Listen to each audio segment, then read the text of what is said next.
creator. I'm an artist making moves. I'm the bossest, you know my name is Arnie, but the man them call me snakeyman. I chose to come on Topchat today to speak because I just wanted to get a few pointers across, and I really follow what they're doing, and I don't really get an opportunity to express and to talk about what I'm actually doing at the moment, so I thought it would be a good platform to come on and talk. I can't believe what I've achieved. My opinion, self-belief is one of the key factors of it. You know, you have to believe in yourself before anyone else believes in you. Do you know what I mean? Especially when you get to the actual part of like getting an agent, because you have to sell yourself to the point where your agent also believes in you. They have to buy into you as a whole and believe they can sell you and believe that you can make them money and believe in your actual craft. So it's actually one of the key factors of it. Now, what has been one of the most challenging experiences for you in your career to date? Challenging.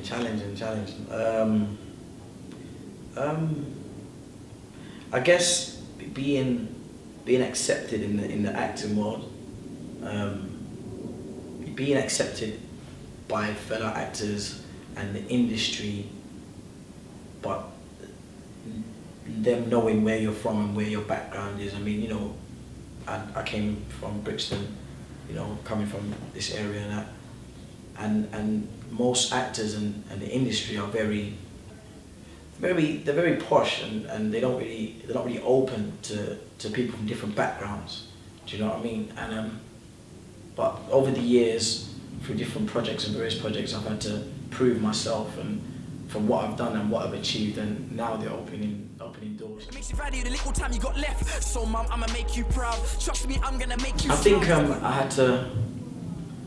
had to change the way I was looked at. I had to change the way I behaved as well, and I had to change my circles and my surroundings, because, you know, most of my friends were just growing up. Some of them were just, you know, shotters, drug dealers from a bad background. You know what I mean? And I had to sort of shy away from that and walk down my own path, and I just had to. It's just a coming of age story sort of thing. Do you know what I mean? Now, if you had to choose between your music career and your acting I knew he was going to career, ask this. You know? Yeah, which one would you pick? Because I want to know which one. I wouldn't pick any, to be honest. You have to pick one. Why'd I have to pick one? Because I'm saying you have to pick one. I have to pick one. Doing, bruv? Nothing. So, snake. Purely because over here, you know, it's a big like stigma they have with black actors. It's what's the word? You know, actors are getting typecasted. Black actors. Like in my career, a lot of characters I've played have been like bad boys. Do you know what I mean? And I'd rather play characters. I mean, I don't mind doing that because that's an aspect of life, some people's lives. But then I want to shine a light on other people's life. Like, you know, there's black doctors, there's black librarians, there's black superheroes. But do you know what I mean? that really as much. But it's not getting glorified on TV, and people need that, so that sometimes the youth that are watching it can actually aspire to be like certain characters that they see on TV. Do you know what I mean? Yeah. And in America, they give the people what they want, and if people want to see that, or people give the people a choice to choose whether to switch on or switch off from that. Yeah. So yeah, I'm definitely all for that. Is there any kind of role that you would turn down? Or are you quite free in terms of what you would accept as Would I turn down? I've got lots of examples in my head that I can think of. Shoot, because I got stuff in my gun. Shoot, like what? I don't know. Are you comfortable shaking your ass in front of the camera? I don't know. I mean, use your imagination. What would you turn down, or would you not turn anything down? You're able to, do anything. I do one of them Wesley Snipes sex scenes. I do that, but I don't think I would do a gay scene. Okay. And that's not me being homophobic or anything. I just feel you're too sexy. That as well. too paying for that. Too paying. No, I feel with the gay roles, no, only for the pure fact I don't feel I need to do it. And if you are really like broody and you want children, but you're saying I've got to hold it off because, do you know what I mean? Yeah. But I don't know. It's just something within yourself. You have to know when's the time, when's the actual cut-off point. Yeah. And say I've tried. And when's the cut-off point for you? For me, I know you're married with 3 kids, but you know, obviously, when you're gonna... no, the cut-off point for me, I don't know. I feel it's not anytime soon, because I feel like I'm on the right path. I feel like I'm doing the right things, and I'm actually doing. I'm actually a working actor. Yeah. So I've got projects coming out and stuff like that. But if I didn't, I don't know when the cut-off point would be. Believe what I achieve. Disbelieve. Yeah, no, I'm easy accessible. I'm always on my Twitter, I'm always on my Facebook. It's easy to find. I get a lot of people asking me questions and stuff like that, and I'm easy. I'm happy to do that. Yeah. Because things have changed now. When I started, there was no black people on TV when I was doing like Grange Show times, and that's how me and Noel Clarke met. Because when we went to the BAFTAs, it was the children's BAFTAs, and when we was there, it was like. The reason why we spoke to each other is because it was like spot the black person sort of thing. No, being honest, that's how it was. There was no black people there, and I think around that time, Noel Clarke was in Alvida's Ain't Pet, some program on ITV with Jimmy Neal. Yeah. So like he came and saw me, and I was like one of the only black people in Grange at the time. So he came and spoke to me and was like, you know, I'm really proud of what you're doing. What's your name? Blah blah blah. And that's when we first started talking.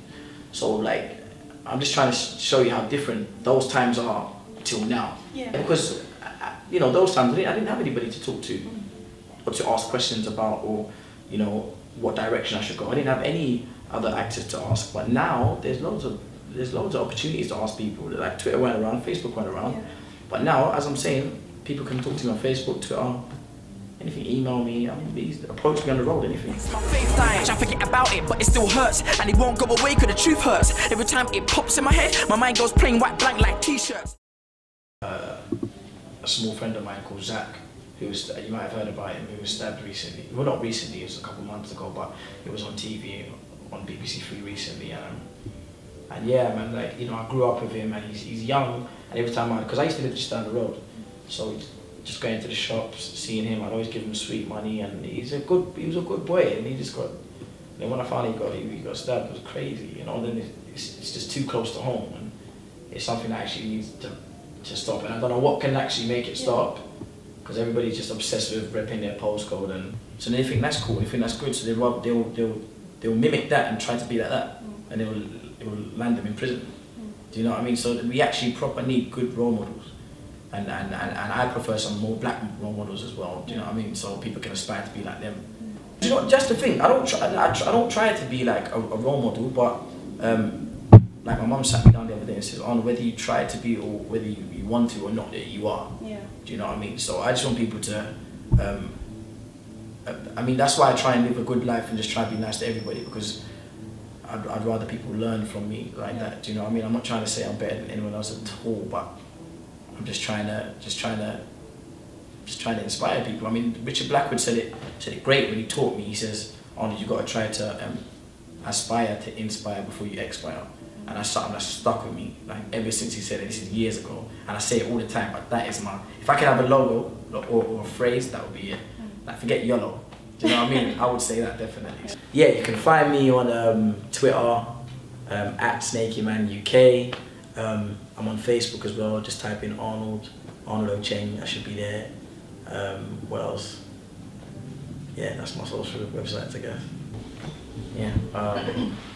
What was the first one again? Can I do it in bits or just all together?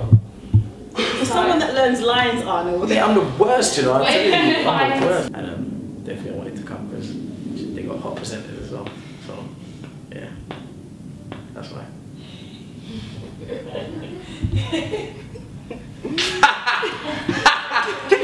How cheesy are you? See the little big up I gave you? See the big up I gave you? What? Big up there. You're gonna get girls writing me hate mail now? No, I wish.